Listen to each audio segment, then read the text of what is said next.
नालागढ़ विधानसभा क्षेत्र में निर्दलीय विधायक कृष्ण लाल ठाकुर द्वारा विधानसभा की सदस्यता से इस्तीफा देने के बाद उपचुनाव 10 जुलाई को होने वाले हैं, जिसको लेकर नालागढ़ से भाजपा प्रत्याशी कृष्ण लाल ठाकुर ने अपना नामांकन पत्र दाखिल किया और नामांकन पत्र दाखिल करने के बाद नालागढ़ के ओल्ड बाई स्कूल में एक जनसभा का भी आयोजन किया था, जिसमें भाजपा से पूर्व मुख्यमंत्री जयराम ठाकुर ने बतौर मुख्य अतिथि शिरकत की और कृष्ण लाल ठाकुर के लिए चुनाव प्रचार किया और यहां पर उन्होंने लोगों को संबोधित करते हुए कहा कि एक बार नालागढ़ की जनता कृष्ण लाल ठाकुर को विधानसभा में भारी बहुमत से जीता कर भेजे और उसके बाद हिमाचल प्रदेश में भाजपा की सरकार बनना लगभग तय है। और यहां पर उन्होंने कृष्ण लाल ठाकुर को अपनी सरकार बनते ही बहुत बड़ा दायित्व देने का भी इशारा किया है। वहीं जयराम ठाकुर ने प्रदेश की मौजूदा कांग्रेस की सरकार पर भी जमकर हल्ला बोला और कहा है कि अगर प्रदेश में उपचुनावों की स्थिति पैदा हुई है तो उसके जिम्मेदार मात्र प्रदेश का मुख्यमंत्री सुखविंदर सिंह ठाकुर है, जिसके चलते उन्होंने अपने ही विधायकों की अनदेखी की तो विधायक इतने मजबूर हो गए कि 9 विधायकों को अपने विधानसभा की सदस्यता से इस्तीफे देने पड़े थे। साथ उन्होंने कहा है कि विधानसभा स्पीकर द्वारा कहा गया था कि 6 विधायकों की गर्दन तो धड़ से अलग कर दी गई और बाकी 3 पर अभी आरी लटक रही है। उन्होंने इस तरह की शब्दावली पर भी चिंता व्यक्त करते हुए कहा कि विधानसभा अध्यक्ष ने अपनी गरिमा को लांघा है। उन्होंने कांग्रेस के प्रत्याशी पर भी हमला बोलते हुए कहा कि वह बावा को तो नहीं जानते हैं, लेकिन उनके बारे में बहुत कुछ सुना है कि नालागढ़ क्षेत्र से उनका कोई भी ताल्लुकात नहीं है और यहाँ के रहने वाले लोगों को रहने के लिए कहा है कि यहाँ के रहने वाले लोगों का ही समर्थन करें और वह ही उनके दुख सुख में खड़े होंगे। बाहरी व्यक्ति कभी भी यहाँ से रफू चक्कर हो सकता है और क्षेत्र के दुख सुख में उन्हें किसी भी प्रकार का कोई लेना देना नहीं होता, मात्र अपनी राजनीति के लिए आते हैं और जब उनका उल्लू सीधा हो जाता है तो यहाँ से चले जाते हैं। कहां जाते विधायक, और ये हर्ष यहीं तक सीमित ने भाई और बहनों। कल आपने देहरा में देखा होगा, उनकी ही पार्टी के एक पदाधिकारी, प्रदेश के पदाधिकारी किस प्रकार से रो रो करके अपनी व्यथा जो है वो जाहिर कर रहे थे लोगों के सामने। न पार्टी के अंदर विरोध करने वाला रहना चाहिए, न पार्टी के बाहर रहना चाहिए। ये लोकतंत्र जिसको हम इस बात को कहते हैं कि भारत दुनिया का सबसे बड़ा लोकतंत्र है और ये हिमाचल तो देवभूमि के नाम से जाना जाता है, वहां अगर इस प्रकार का माहौल खड़ा कर दिया जाता है, वहां इस प्रकार के हालात होते तो कहां जाते विधायक। विधायकों ने तय किया, तीनों निर्दलीय विधायकों ने कहा आओ, लगी तो फिर लगी। अब हमको पीछे हट करके मुड़ना नहीं है। इन्होंने तय किया कि अब दौर आ गया, वक्त आ गया है जहां आत्मसम्मान के साथ हमको खड़े होकर के अपनी बात कहनी है। जिंदगी में बहुत कुछ मिलता रहा, बहुत कुछ मिलता रहेगा, लेकिन आत्मसम्मान को खोने के बाद कुछ भी बड़ा सम्मान मिलेगा तो वो भी लोग जो है उसको भी अच्छी नजर से नहीं देखते हैं। इसलिए उन्होंने कहा कि हम विधानसभा से त्याग पत्र देते हैं और विधानसभा के अंदर तभी प्रवेश होंगे जब भारतीय जनता पार्टी के विधायक बन करके जाएंगे। ये हिम्मत, ये हौसला अगर किया है हमारे विधायकों ने किया, जिन्होंने विधायकी छोड़ दी आत्मसम्मान के लिए, जनता के स्वाभिमान के लिए। इस कारण से ये चुनाव पूरा है, इस वजह से चुनाव पूरा है।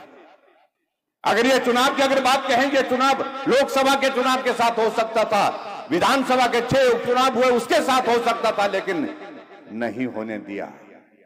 इसमें भी प्रताड़ित करने की कोशिश हुई। दबाव डालो, इनको प्रताड़ित करो। और मुझे इस बात को लेकर के खेद है कि विधानसभा के अध्यक्ष महोदय सारी गरिमा को तार तार करके गए। कहा कि 6 के तो सर कलम कर दिए और एक आगे बढ़कर के कहा कि 3 के सर जो है आरी के नीचे है। इससे बड़ा दुर्भाग्य कोई हो नहीं सकता है जो विधानसभा का अध्यक्ष इस प्रकार की टिप्पणी करे। मैं सार्वजनिक मंच पे पहली बार इस बात का मैं जिक्र कर रहा हूं और इसलिए कर रहा हूं कि विधानसभा का अध्यक्ष की गरिमा होती है। जनादेश आपके खिलाफ आ चुका है। सुखू भाई, अब अच्छा मानो तो बुरा मानो, आप मंडी में जाकर के हमारे बारे में बहुत कुछ बोलते रहे। मुझे कहा गया कि फ्लॉप डॉक्टर डायरेक्टर है ये, मैं उस पर ज्यादा टिप्पणी नहीं करना चाहता हूं। मैं मुख्यमंत्री था हिमाचल प्रदेश में जब 2019 में चुनाव हुआ लोकसभा का, 68 की 68 सीटों पर भारतीय जनता पार्टी की जीत हुई, चारों लोकसभा में जीत हुई और नालागढ़ विधानसभा क्षेत्र से सबसे ज्यादा लगभग 40,000 वोटों की जीत हुई थी। कितने थे? 40,000 थे। 40,000 वोट मेरे से भी आगे निकल गया। मैं 38 पर अटक गया, अब 40 पार कर गए थे। हाँ जी, हाँ। अब आप अंदाजा लगाइए, अब की बार भी आप लोगों ने, और अब की बार देखिए चुनाव हुआ, लोकसभा का चुनाव हुआ। सुखू भाई जी, आप एक नहीं दो नहीं, आप 68 में से 61 सीटों पर हारे हैं। आप अपने चुनाव क्षेत्र में भी हारे हैं, वहां भी बढ़त नहीं ले पाए। और हम हिमाचल प्रदेश में चारों लोकसभा सीटें जीते हैं, जिसमें से एक सीट हमने कांग्रेस पार्टी से छीनी है। मंडी की सीट छीनी है, छीन करके ली है। और 6 उपचुनाव की अगर बात कहते हैं कि 4 जीत लिए, लेकिन आपको यह भी याद रखना चाहिए 6 के 6 कांग्रेस के थे और 6 में से 2 सीटें हमने जीती हैं, 2 सीटें हमने छीन। बातों पर मत जाइए मेहरबानी करके। इसलिए मैं आप सबके बीच में इतना निवेदन करना चाह रहा हूं भाई और बहनों, ये दौर एक नई शुरुआत का है। हमारा सौभाग्य है कि देश में यशस्वी प्रधानमंत्री नरेंद्र मोदी जी के नेतृत्व में लगातार तीसरी बार सरकार, 60 साल से ज्यादा के इतिहास के बाद पहली बार ये देश देख रहा है एक व्यक्ति तीसरी बार देश का प्रधानमंत्री। इसके लिए हम देश के प्रधानमंत्री जी को बधाई देते हैं, दिशा में आगे बढ़ रहे हैं। ये नालागढ़ चाहिए, नालागढ़ आया तो आप अंदाजा लगा सकते हैं कि हिमाचल प्रदेश में भी बहुत जल्दी भारतीय जनता पार्टी की सरकार बनने की संभावनाएं बनेगी, निश्चित रूप से बनेगी। मेरा आप सबसे विनम्र निवेदन है कि जीत ही नहीं, शानदार जीत चाहिए, ऐतिहासिक जीत चाहिए, बड़ी जीत चाहिए। मुझे मालूम नहीं कांग्रेस के जो कैंडिडेट पहले कुछ और बातें चल रही थी, इसको होगा उसको होगा, फिर कहा कि बाबा जी को दिया है। मैं बहुत कुछ ज्यादा जानता नहीं उनके बारे में, लेकिन कहा सुना, हमने इतना सुना है कि आपके इस क्षेत्र से उनका कोई बहुत ताल्लुक नहीं है, रहने वाले यहाँ के नहीं। अरे जो यहाँ के रहने वाले हैं उनको रहने दीजिए, जो आपके अपने हैं उनको रहने दीजिए, उनके ऊपर भरोसा जताइए। और आपके यहाँ के रहने वाले हमारे हैं भाई केएल ठाकुर जी हैं, राणा जी यहाँ पर बैठे हैं जो उनको सहयोग दे रहे हैं, पूरा समर्थन दे रहे हैं। और मुझे पूरा भरोसा है कि जब चुनाव का परिणाम 13 तारीख को निकलेगा तो नालागढ़ से भारतीय जनता पार्टी की आवाज बुलंद होकर के विधानसभा के अंदर पहुंचेगी और केएल ठाकुर जी फिर से हमारे साथ विधानसभा के अंदर, विधानसभा में विधायक, भाजपा के विधायक की हैसियत से बैठेंगे और उसके बाद सरकार बनेंगी। तो आगे भी बहुत कुछ सोचने की गुंजाइश होगी, बहुत सारी चीजें सोचने की गुंजाइशें होंगी। इतना ही मैं कहना चाह रहा हूं। आप सब नालागढ़ वासियों का मैं हृदय से आभार व्यक्त करता हूं। युवाओं को वो सरकार जो है वर्तमान, उनका फंक्शन है कांग्रेसियों को। यहाँ मैंने बार बार विधानसभा में मुद्दा उठाया अवैध खनन के बारे में और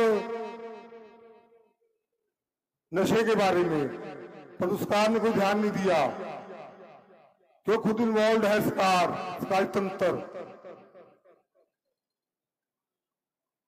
विकास की बात ले लीजिए, हमारे बहुत युवा 200 के आसपास युवा ओवरडोज से, नशे से इस दुनिया से जा चुके हैं।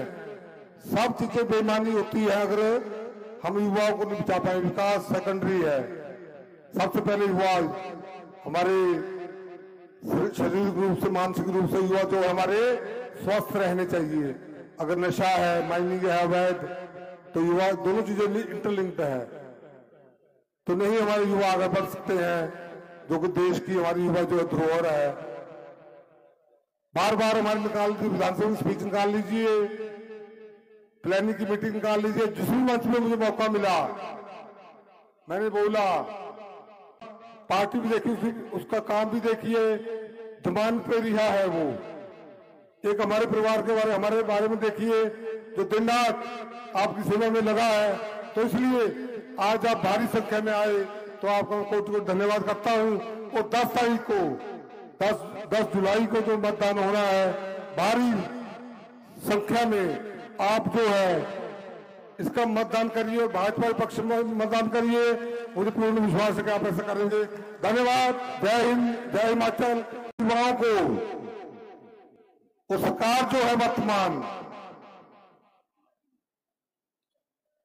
उनका संरक्षण है कांग्रेसियों को। यहाँ मैंने बार बार विधानसभा में मुद्दा उठाया अवैध खनन के बारे में और नशे के बारे में, पर उस सरकार ने कोई ध्यान नहीं दिया, क्यों खुद इन्वॉल्व है सरकारी तंत्र। विकास की बात ले लीजिए, हमारे बहुत युवा 200 के आसपास युवा ओवरडोज से, नशे से इस दुनिया से जा चुके हैं। सब चीजें बेईमानी होती है अगर हम युवाओं को नहीं बचा पाए।